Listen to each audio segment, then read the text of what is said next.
Okay, so for this section, we're going to talk about different coordinate systems, in particular rectangular, cylindrical, and spherical coordinates. Rectangular you should be familiar with. That's just the usual x, y, and z, right? So you have your z-axis going up. Let's say your x-axis is coming out of the screen, and then your y-axis is horizontal this way, right? So this is just the usual x, y, z space. So if you have any point in space with coordinates x, y, and z, right, this would be your z distance, your z coordinate. Over here, this would be your x coordinate. And I might just have enough space for the y coordinate over here, right? So this point in space is labeled with coordinates x, y, and z. These are usual rectangular coordinates. So now let's talk about cylindrical coordinates. So for cylindrical, it's essentially an extension of polar coordinates. So maybe we should review polar coordinates for just a moment. Again, something you should have seen before in Calc 2. So you have the xy plane, right? And you have a point, say over here, with an x coordinate and a y coordinate. Again, that's rectangular coordinates in 2 dimensions. So if you remember, in polar coordinates, you use the distance from the origin. We call that distance r, right? And the angle with the x-axis is theta, right? So we can label the same point using polar coordinates, r and theta, right? So polar coordinates are just the distance from the origin and the angle with the x-axis, right? In other words, right, the usual standard angle, right? The counterclockwise is positive, clockwise is negative, and so on, right? And you probably, hopefully you remember that these are not unique, right? You can describe the same point using different coordinates, because if you go all the way around, right, that's adding 2 pi. So if you add 2 pi to theta, you get a different coordinate, but it describes the same point, right? So yeah, so you do have to be careful of that. Anyways, the conversion is pretty clear. Just have your little right triangle here and just use trigonometry. So to go from polar to rectangular, x is r cosine theta and y is r sine theta, right? To go the other way, from rectangular to polar, right, so r is just going to be the square root of x squared plus y squared. And theta, well, right, the tangent of theta will be y over x. And again, you have to be careful about this because you have to make sure you're in the correct quadrant, right? It depends on whether x and y are both positive or both negative, right? Whether you're in quadrant 1 or 3. Or if y is negative and x is positive, right, you're in quadrant 4. If y is positive and x is negative, you're in quadrant 2. But again, you get the same value for tangent. You just have to, convert to the correct quadrant. In any event, those are the equations converting rectangular to polar, polar to rectangular. So cylindrical is really no different. It's just adding the z coordinate, right? So the distance from the z-axis is what we're calling r here. So this distance is r, and it's the same as this distance here, same r, right? And theta is still the angle with the x-axis. It's this angle here, right? And so the equations are almost identical, right, for cylindrical. The only difference is now we have a z coordinate in addition. So r and theta are the same as in polar, and then we have a z. So z in cylindrical coordinates is just the same z in rectangular coordinates. So this is going from cylindrical to rectangular. To go the other way, well, it's pretty much the same as polar, right? R is x squared, square root of x squared plus y squared. Tangent of theta is y over x, and z in cylindrical is still z in rectangular, right? So that's it. It's really not much different from polar coordinates. You're just going in 3 dimensions. You're adding the z coordinate for the z-axis, right? Yeah. And again, if it's not clear, let me do this in green here, right? This distance here, that's your z, right? Same as this distance over here. I just slide that along, and that's your z coordinate right here, right? Or here. Okay, so maybe we'll just look at some examples. And maybe we'll just start with a very routine one where we're given the coordinates of a point in rectangular coordinates, x, y, and z, and now we just have to convert to cylindrical coordinates, which is r, theta, and z. Okay. Well, let's start with the z because z is z. So if z is 3 in rectangular coordinates, it's going to be 3 in cylindrical coordinates as well. Now we just have to find the r and theta. And, well, right here, right? So do the conversions, right? So x is negative 6. So r is going to be the square root of negative 6 squared plus 8 squared. So 36 plus 64 is 100. So the square root of 100 is 10. So r is just 10. And, right, so theta is the tricky one. Tangent of theta is y over x. So that's 8 over negative 6. Or if you prefer, negative 4/3. So to find theta, we need to take the arctangent of negative 4/3. And we'll approximate, again, it doesn't say, but let's say we approximate to 100th of a degree. So my calculator says negative 53.13 degrees. Okay, so think about where that is now. Is that correct? So negative 53 is somewhere around here. It's in quadrant 4, right? And let's see, x is negative 6 and y is 8. So if x is negative 6, 1, 2, 3, 4, 5, 6, and then y is 1, 2, 3, 4, 5, 6, 7, 8, we're up here somewhere. We're in quadrant 2. Okay, so obviously this is the wrong angle, right? It's not even in the correct quadrant. That angle is in quadrant 4. We need to be in quadrant 2. So what do?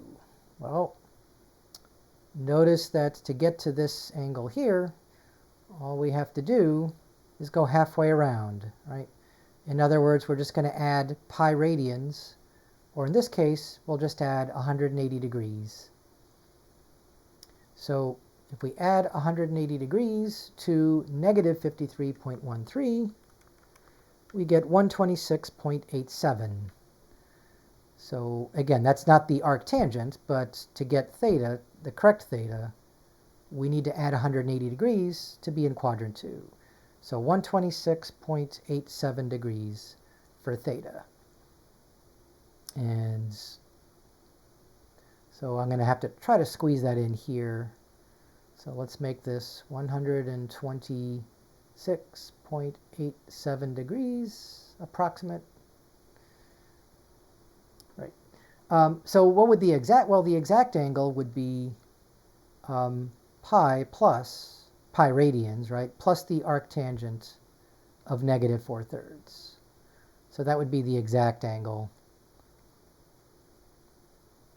But, you know, here approximating is just fine. Right. So, yeah, very routine. In fact, this is no different than doing polar coordinates, right? So, and because the z is the same, right? Z is 3 in both coordinate systems. All right, then there's also spherical coordinates. So let's do that next. Okay, so same picture as up here, but now we want to talk about spherical coordinates.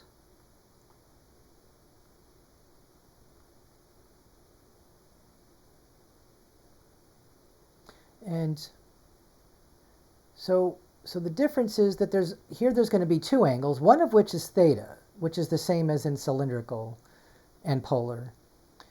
But the other angle is going to be tricky. Let's get the distance first. The distance is going to be the distance from the origin. Now I know you might think, well, isn't that just r? So remember what I said earlier. R is the distance from the z-axis, not the origin. Right? If you go straight from the z-axis to the point, that's your r. Okay? We want the distance from 0, 0, 0 to this point here, the same point P. Right?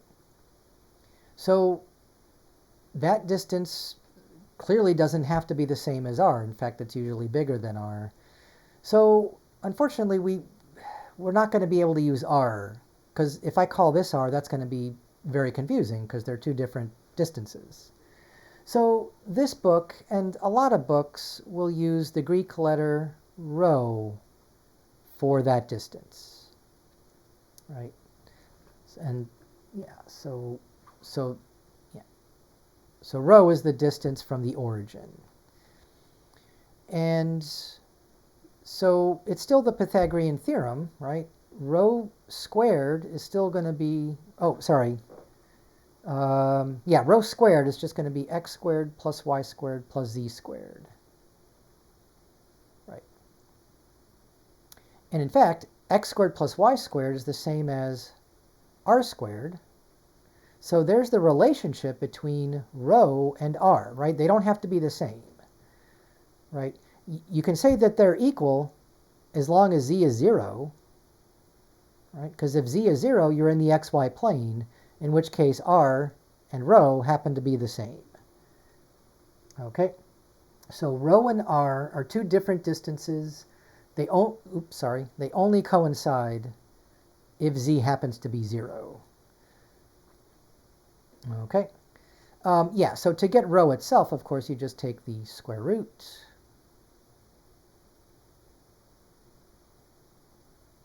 And it's basically just the distance formula between 2 points. In this case, one point is just the origin, 0, 0, 0, and the other point being x, y, and z. Right? Okay, so that's, again, in spherical coordinates we have rho. We also have theta. So theta is the same as it was before. So again, we'll say tangent of theta is just y over x. Right.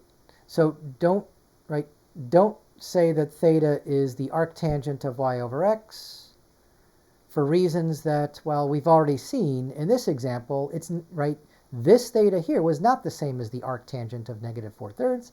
We had to add 180 degrees to get to the correct angle. So yeah, don't use the arctangent formula. Use this formula for tangent of theta. You know, of course, you'll have to take the arctangent, but then you have to figure out whether it's in the correct quadrant or not. So that's theta. And then there's one more angle, and that's going to be the angle phi, or phi. I say phi, some people say phi, either way. So that angle is going to be the angle with the radial line here, rho, right? So that line and the z-axis. So this angle here is what we call phi.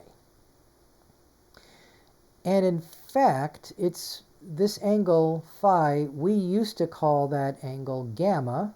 Remember when we talked about the direction angles, right? The angle between this line and the y-axis was angle beta. The angle between this line and the x-axis was angle alpha. And then this angle was gamma. So it is the same as angle gamma in that sense. So we're just going to use, instead of using gamma here, because we're not using alpha and beta anymore, we'll just call it phi. Okay, and so what's the conversion? How do we go from, say, rectangular to phi? So there's a couple ways of doing it. The first way, which is not the standard way, is to look at this triangle here, and this is a right triangle, right? Because this is a right angle. So I'm just going to draw this triangle again here. This distance is rho, this distance is r, and this distance is z, and here's your phi. Let me try that again. There we go. So that's the angle phi, right? So, yeah, so one way is just to say that, let's see, in terms of r and rho, if we take the sine of phi, we get r divided by rho, right? In fact, you can solve for r. R is just rho times sine phi, right? Or you can use the cosine here. The cosine of phi is z over rho. Right? And so if you want to go from rectangular, right, there's no rho in rectangular, but rho in rectangular was the square root of x squared plus y squared plus z squared. Right? And to get phi, of course, you take the arc cosine. And so there's not going to be the issue here, right?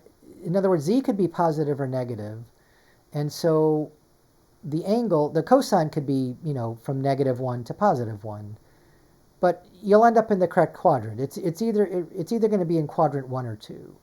So before we do that, let's just write down that phi itself is the arc cosine of z over the square root of x squared plus y squared plus z squared.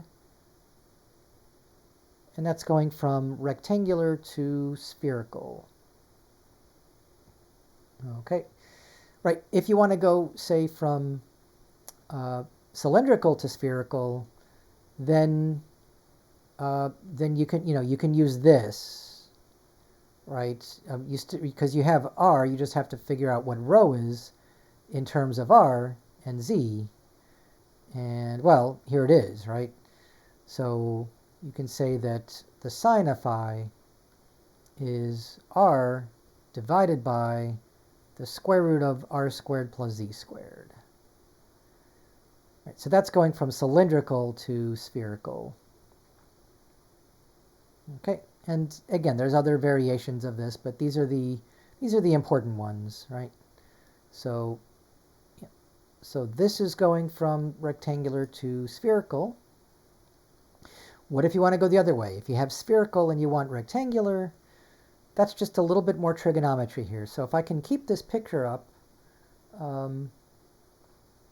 well, okay, so let's actually start with the x equals r cosine theta. So that was from cylindrical, but we know what r is, right? In terms of rho and phi, it's rho sine phi.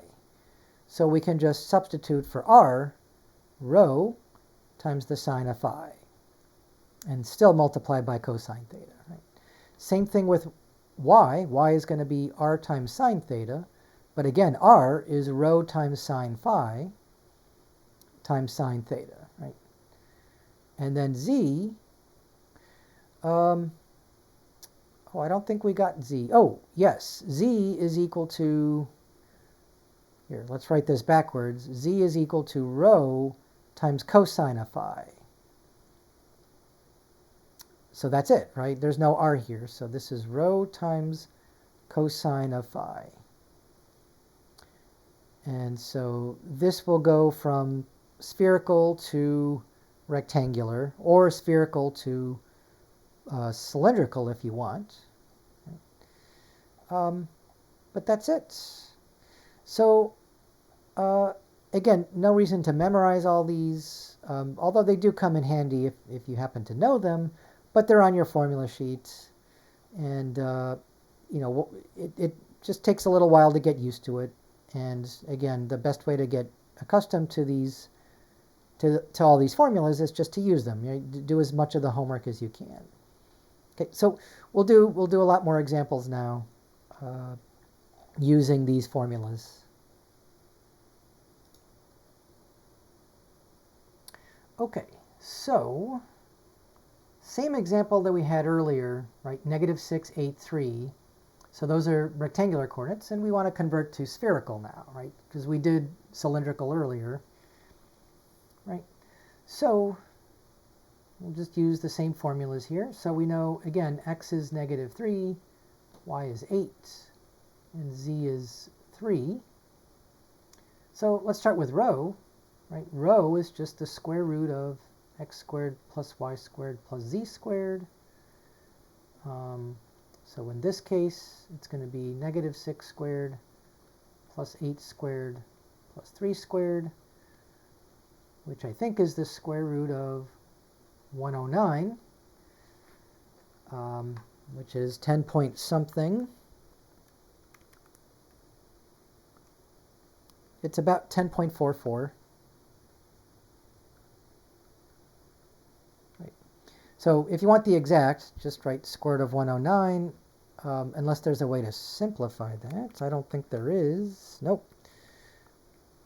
Okay, so square root of 109 for rho. What about theta? Well, that we did already, right? That was in cylindrical. So this 126.87, although I guess we want the exact, right? So it's going to be in radians pi plus the arctangent of -4/3. All right, so we'll do the approximate here. 10.44 for rho, and then 126.87 degrees for theta, right? So as above, right? So we did that already. We did theta in cylindricals. So cylindrical and spherical are the same when it comes to theta. And now phi. So phi is defined to be the arc cosine of z divided by, well, square root of x squared plus y squared plus z squared. But that's the same as, that's the same as rho. So all we need is the arc cosine of z over rho. So z is 3, and rho, well, we did that already, right? It's the square root of 109.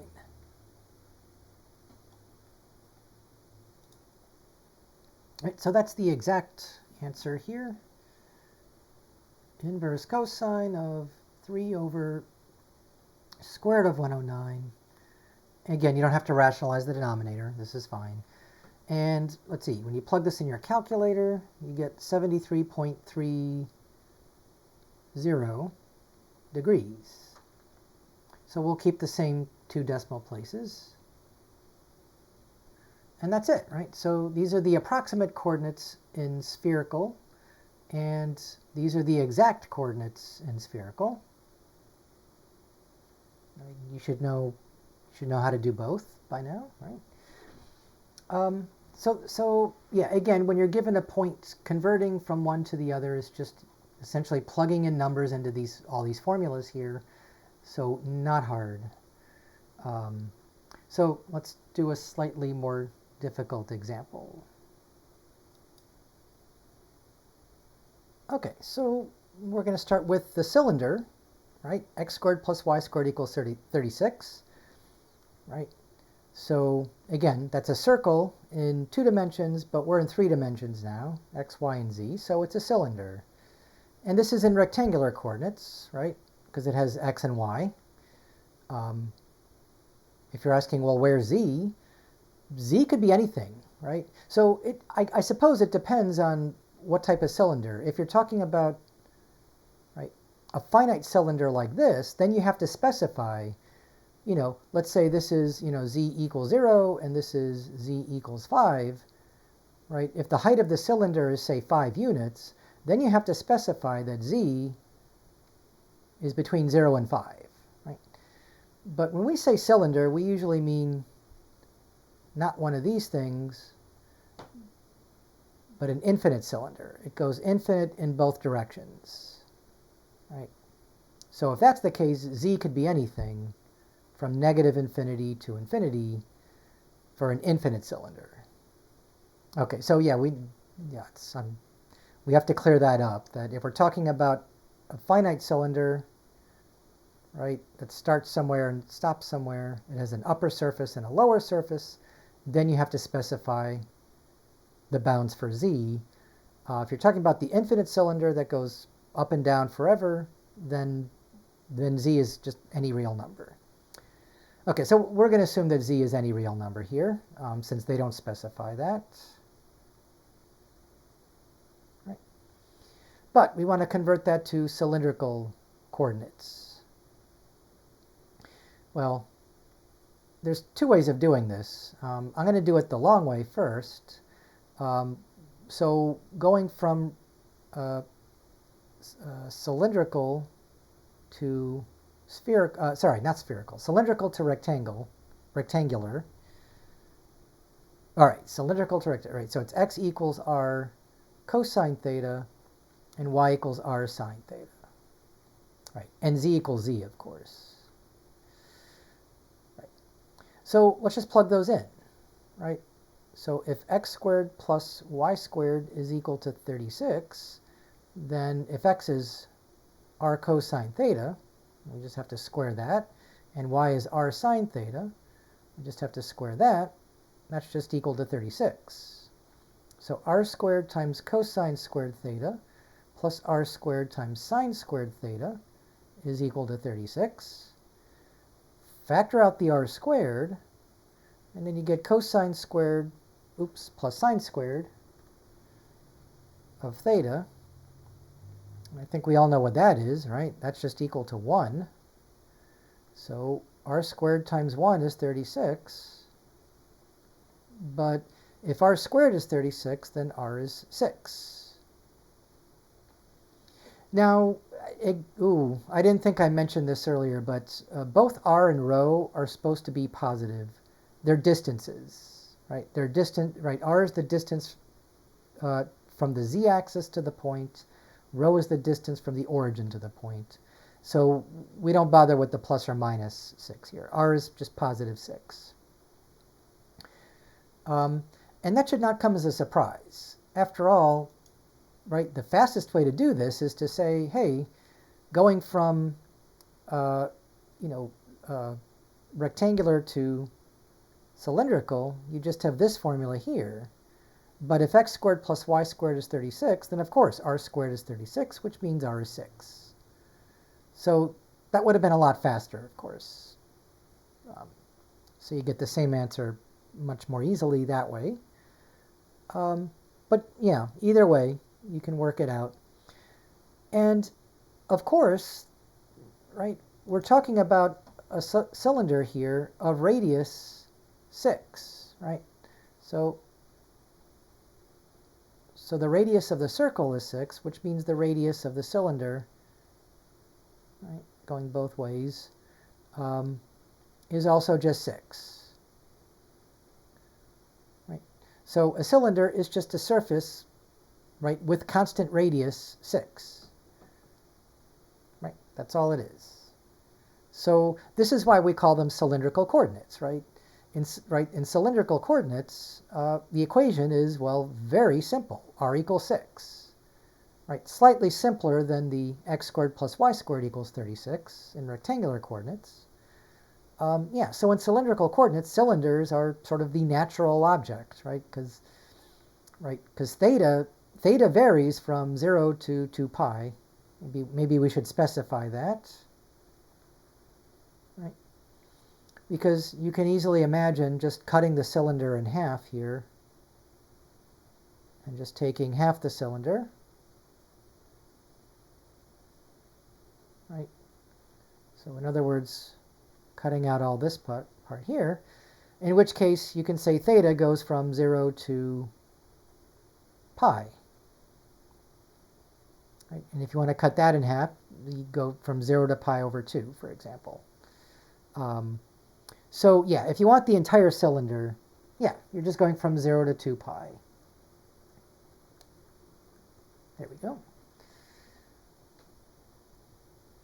Okay, so that's cylindrical. What about spherical? So now we want to go to spherical coordinates.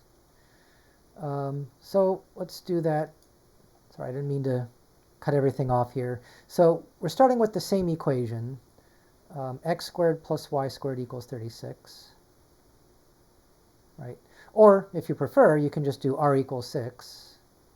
Either way. Right? So this is rectangular. This is cylindrical. But now we want to go to spherical. Okay, so again, the long way is to replace x and y with the corresponding formulas. The short way is to remember that r is rho sine phi. And if r is equal to 6, then rho sine phi is equal to 6. And that's the equation of a cylinder in spherical coordinates.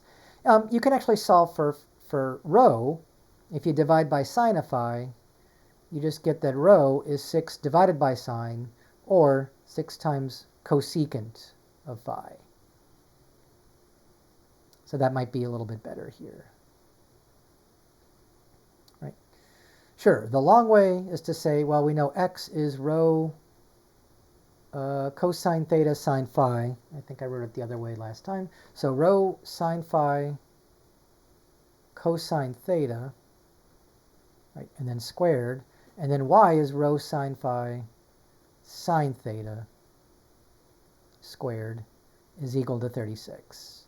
So you multiply all this out, you get rho squared sine squared phi, and those factor out, and you still get cosine squared theta plus sine squared theta is equal to 1. So rho squared times sine squared of phi is 36. So when you take the square root, you get rho sine phi equals 6. Or if you solve for rho is just 6 times cosecant of phi. So you get the same equation with just a little bit more work. So yep, it turned out to be easier to go from cylindrical to spherical than to go from rectangular to spherical. But in the end, you get the same equation. Right?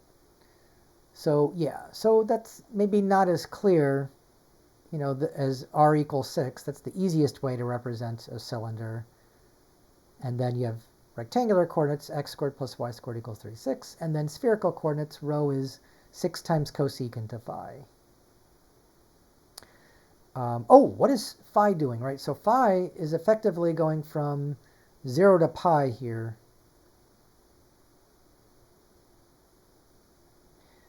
And I don't think I can put an equal sign because that's where, right, that the z-axis is phi equals 0.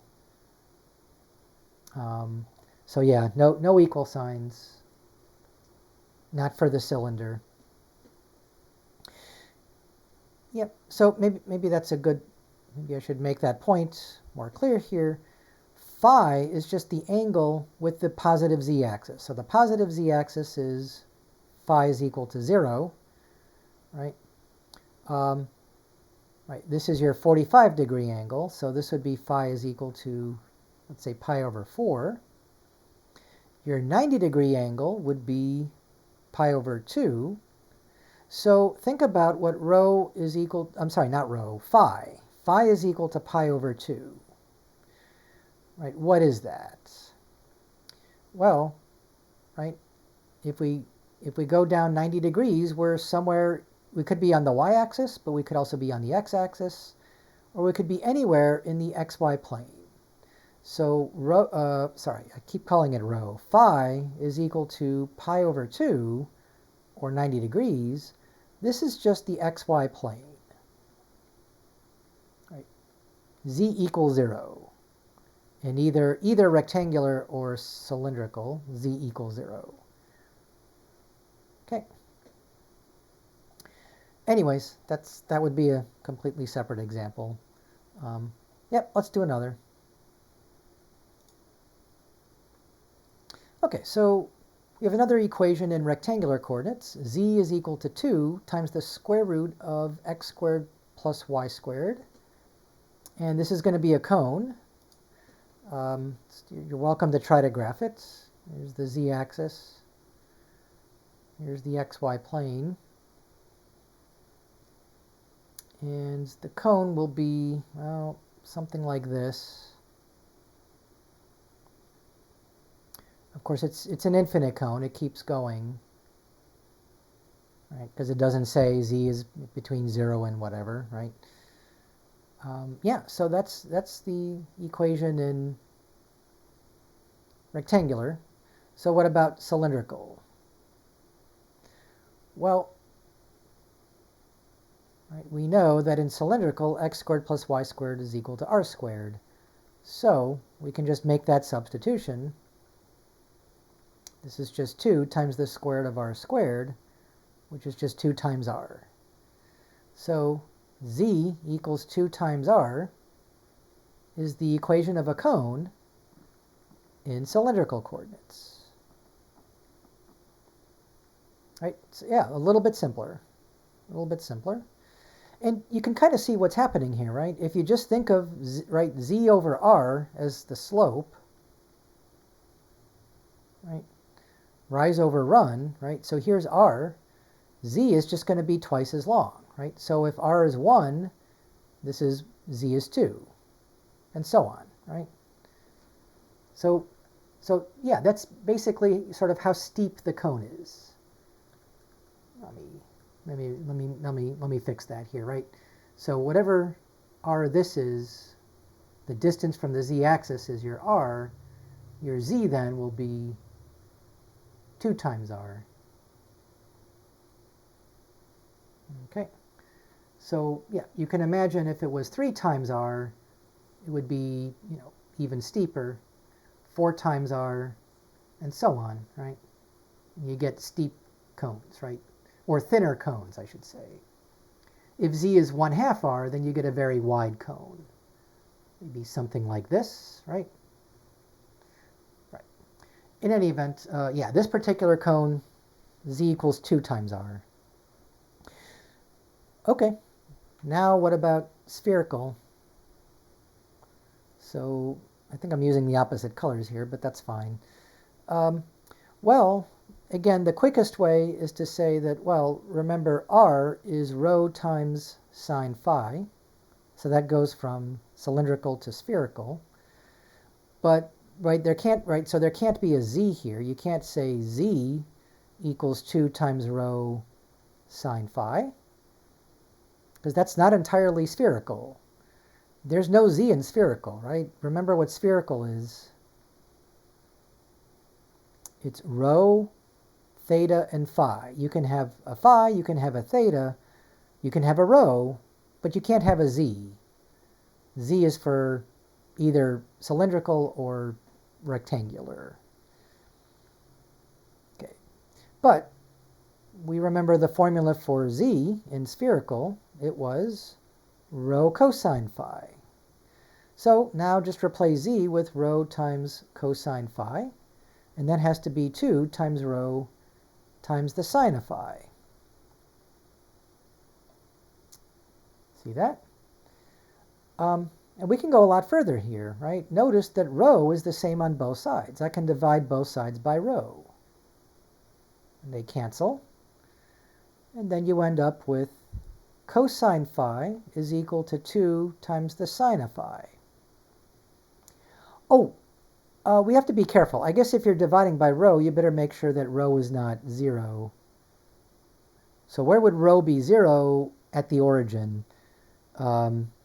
And technically, the origin is part of the cone here, right? It's the vertex of the cone. It's the tip, the point of the cone. So 0, 0, 0. Yeah, but at that point, right, you can't really talk about, you could talk about rho being 0, but what's your theta, right? What's your phi? that doesn't make much sense. So I think we're safe in saying that rho, just exclude the origin, rho is not 0, then you're okay to divide by rho here. Okay, so this is a perfectly good equation, but I think we can do even better. We can divide both sides by cosine of theta, again, assuming that that's not 0. Where would cosine phi be 0? I'm sorry, not theta, phi. Where would cosine phi be 0? Well, when z is 0, right? Right. In other words, oh, wait a minute. Hang on. Cosine of, what's the arc cosine of 0? It's pi over 2. Yeah, cosine of pi over 2 would be 0, so z would be 0. Okay, I was right. I think I said z equals 0, right? It's the xy plane. But any point in the xy plane, other than the origin, is not going to be a point on the cone. So, again, I think we're safe in dividing by, oh, I should have left it, right? Z equals 0 here. We're safe in dividing by cosine of phi. So when we do that, we get 1 is equal to 2 times sine of phi, or the sine of phi is just 1/2, right? Which means phi is the arc sine of 1/2, and the arc sine of 1/2, boy, I'm drawing a blank here. The arc sine of 1/2 is pi over 6. Yes, pi over 6. Sine of pi over 6 is 1/2, right? Right. Or if you prefer, 30 degrees, either way. So, yep, so the equation of the cone in cylindrical coordinates was z equals 2r, but in spherical coordinates, I would say it's even easier than that. Phi is just pi over 6, or 30 degrees.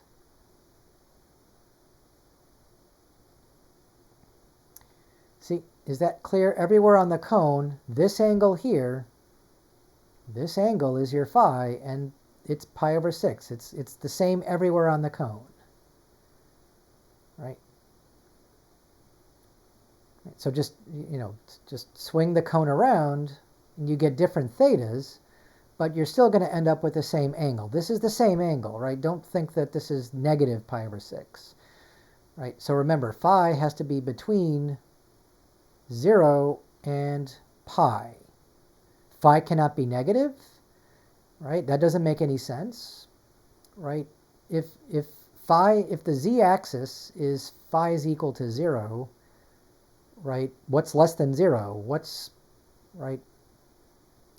above the z-axis? Right, yeah, there isn't any, right? So phi has to be positive, or at least 0, and it can't be bigger than pi, right? So here's the xy plane, z equals 0, right? Here's the z-axis, right? So so the z-axis is phi equals 0. This would be phi is equal to, say, pi over 4. This would be phi equals pi over 3, right? Pi over 2 would be the xy plane. And then if you want a cone below the xy plane, like this cone here, this would be, say, phi is equal to 3 pi over 4. Right? And finally, if you want the negative z-axis here would be phi is equal to pi, or 180 degrees. Right? So what would be bigger than 180 degrees? Well, what's below the z-axis? Right? Right, so you can't, right? So you have this angle is your 180 degrees, right? If you think, wait a minute, what about this angle here? Isn't that bigger than 180 degrees? Well, not really, because it's the same as this angle, right? You're taking, right, you're just flipping this side and just turn it around and go to this side, right? So it's the same phi for this part of the cone as this part of the cone. Just swing it halfway around the z-axis. Does that sort of help? Yep. So again, phi, the angle phi can never be less than 0 or bigger than 180 degrees, right? In the same sense that for theta, right, we're not going to go beyond 2 pi or less than 0 there either. So that would be the entire xy plane, right? Going from 0 all the way around. When you get to 2 pi, you're just repeating yourself again, right? So, right, when you get to phi is equal to pi, if you go past that, you're just repeating yourself. You're just, you're just cycling through again and again. Okay. Anyways, so I hope that helps. And maybe we'll do one more. Okay, so here we're kind of going the other way now, right? We have an equation, rho is equal to 4 cosecant phi secant theta. So whenever you see rho, we know we're in spherical coordinates here. Okay, so this is an equation in spherical coordinates. And we want to convert that to rectangular and to cylindrical. Okay, so yeah, let's start with rectangular, right? We want to convert to, x, y, and z. And, you could, I think the hard way to do it is to say rho is equal to the square root of x squared plus y squared plus z squared, because now we're kind of in a bind here. What's cosecant of phi in terms of, x, y, and z? Yeah, not as simple, right? So cosecant of phi, what is that? That's 1 over the sine of phi. And remember, r is equal to rho times sine of phi. So sine of phi is just going to be r, which is the square root of x squared plus y squared, divided by rho, which is the square root of x squared plus y squared plus z squared. So yeah, that's a bit of a mess here. So we have to flip that over, actually. For cosecant, it's the square root of x squared plus y squared plus z squared divided by the square root of x squared plus y squared. Right. Yeah, not pleasant. And what about secant of theta? Well, that's 1 over the cosine of theta. And remember, x is r cosine of theta. So cosine of theta is just x over r, which is x over the square root of x squared plus y squared. Right? Yeah, now cosecant would be 1 over that, right? So it's going to be the square root of x squared plus y squared divided by x. That's supposed to be a y. Anyways, so looks like a very complicated equation, but you can see that this will simplify quite a bit. So let's write this as the square root of x squared plus y squared plus z squared times the square root of x squared plus y squared, all divided by x times the square root of x squared plus y squared, right? No z squared here. So, okay. So notice that this r cancels, right? And you can divide both sides by the square root of x squared plus y squared plus z squared. In other words, divide both sides by rho. Right? And what you get is, well, 1 is equal to 4 over x. So multiply by x, and x is 4. There you go. So that's an equation. That's an equation in rectangular coordinates. Right? And I probably should have added, identify what the surface is. So what surface is this? What is x equals 4? Remember, we talked about this earlier, right? I think in the last video we said x equals 2, right? X equals 4 is a plane. Right? It's the following plane if you want to graph it, right? So here's the z-axis. I'll make this the x-axis, and this will be the the y-axis here. So 1, 2, 3, 4. It's going to be this plane here. Right? 4 units away from the YZ plane, which is here. Right? So this is 4 units. Right? So it is a plane. Right? It's not a point, it's not a line. We're in 3 dimensions, so it's a plane.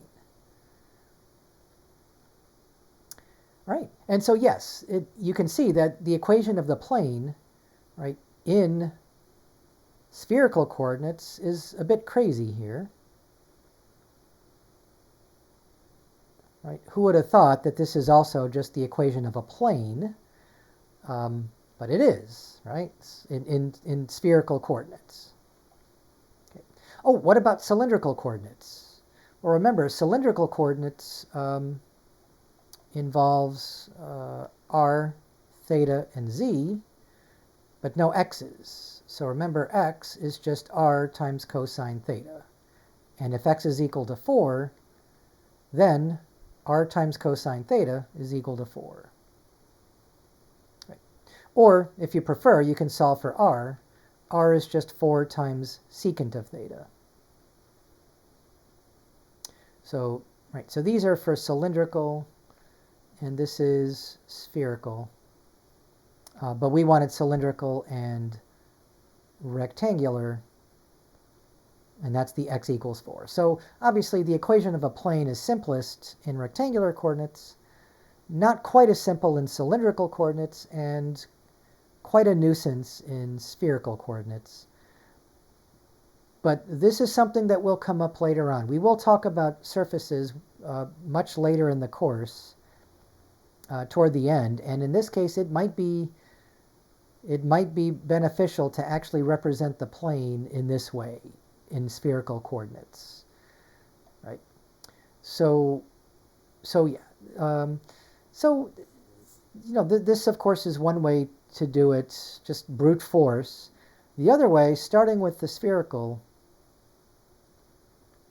So again, this is what we started with. Rho is equal to 4 cosecant of phi times secant of theta, right?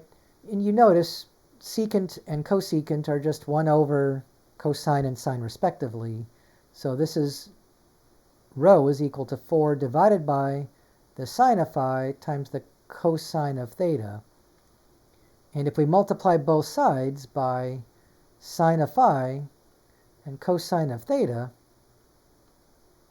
well, then you might have recognized this as, oh, I erased it, but you might recognize this as just x. So x equals 4. So that was obviously a lot faster than doing what we did up here, but you do get the same result, x equals 4 in rectangular coordinates. Okay, so they're not going to get much harder than this, but you know, at some point you should be very comfortable converting among rectangular, cylindrical, and spherical. Right? If we ask for cylindrical from rectangular, you should be able to do that. If we give you a surface in, let's say, cylindrical coordinates, can you convert to spherical, and vice versa, right? So all of this you should be very comfortable with. And again, there's quite a few problems in the homework. You should go through as many of those as you can, just to get comfortable with converting. And the reason, well, I mean, you know, it should be clear why we would need to do this, right? It's just for simplicity. You know, in some cases we might prefer to use spherical coordinates. In some cases we might prefer to use rectangular coordinates. You know, so just like with the cylinder, if you have a sphere, and we know the equation of a sphere, right, in rectangular coordinates, let's say it's radius 4, right? So in spherical coordinates, right, this is just rho squared. So taking the square root, rho is equal to 4 is the equation of a sphere in spherical coordinates. So now you know why we call them spherical coordinates, because the equation of the sphere is extremely simple. Okay, And again, just, be careful you don't get confused between, r and rho, right? R is defined to be the square root of x squared plus y squared. Rho is defined to be the square root of x squared plus y squared plus z squared. So two different things in most cases. Yeah. And if you want to go to cylindrical coordinates, you can just go r squared plus z squared equals 16. So that would be cylindrical. Right. So this is the equation of a sphere in cylindrical coordinates. Not quite as easy as spherical, but probably a little bit easier than rectangular, and so on. So again, this just converting between spherical, rectangular, and cylindrical. Once you get used to it, it's just not that bad. If you, the worst case scenario is you do it the wrong way. You do it using all this algebra here, and eventually you'll get the correct answer. It just might be a lot of work. If you do it the right way, like this way, then it's not so bad. All right, so that's it for this section, and that's it for this chapter too. So the next chapter is going to talk about vector valued functions or position functions. So we're going back to vectors again, but now we're going to be talking about vectors that essentially move. So we're going to describe motion using vector valued functions.